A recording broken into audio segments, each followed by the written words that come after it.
Now to Governor Ron DeSantis officially announcing his bid for president. He's joining an already crowded field of candidates. He's hoping to become the front runner for the party, but is up against former President Donald Trump. Right now, the governor is in Miami meeting with top donors. That's where we find our morning anchor, Natalie Pozo, with more. Natalie?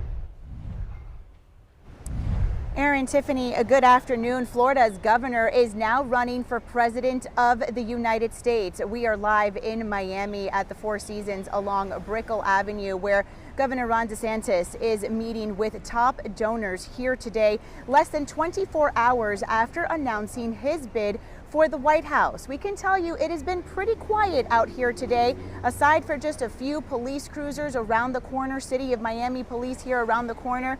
It has been a normal day here along Brickell Avenue. Now, this announcement comes after months of speculation and the governor visiting key primary states ahead of his announcement. In fact, we learned earlier today that DeSantis will launch a 4-day tour on Tuesday throughout 12 cities and towns in the key primary states of Iowa, New Hampshire, and South Carolina. As you remember, he already visited Iowa and New Hampshire before making the announcement yesterday. Now, the governor making his announcement official on Twitter. It was delayed about half an hour because of technical glitches. Eventually, DeSantis was able to give his first speech as an official presidential candidate.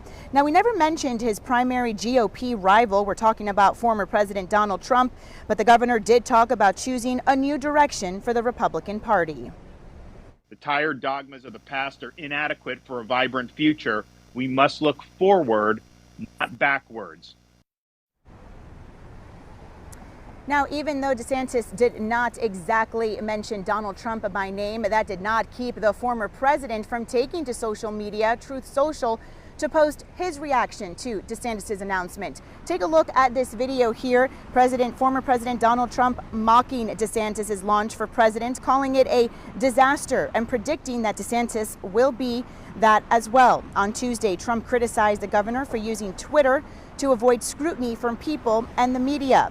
President Joe Biden also taking to social media, tweeting a link to his own donation page saying, "This link works."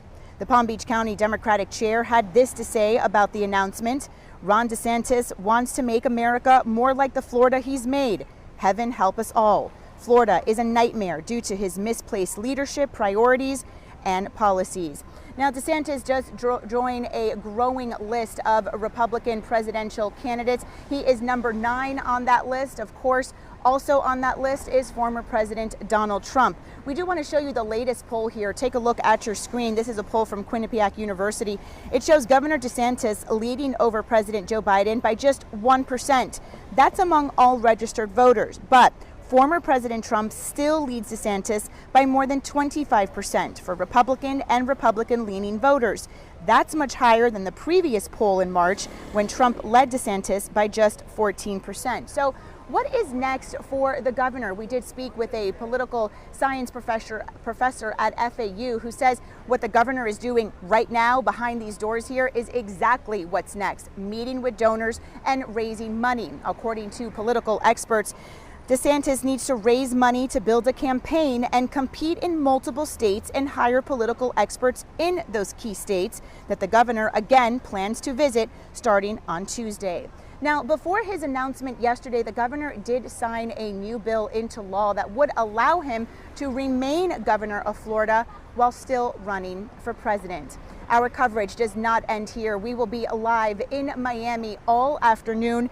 Evening anchor Todd McDermott will be live beginning here at 4, and you can trust WPBF 25 to bring you the very latest developments as we head into the presidential primary season. You can download our free mobile app so you can stay up to date, and make sure to turn on those notifications so we can send you those alerts straight to your phone as soon as we learn information. That is the very latest here in Miami. I'm Natalie Pozo. Aaron, Tiffany, I'll send it back to you. Natalie, thank you so much.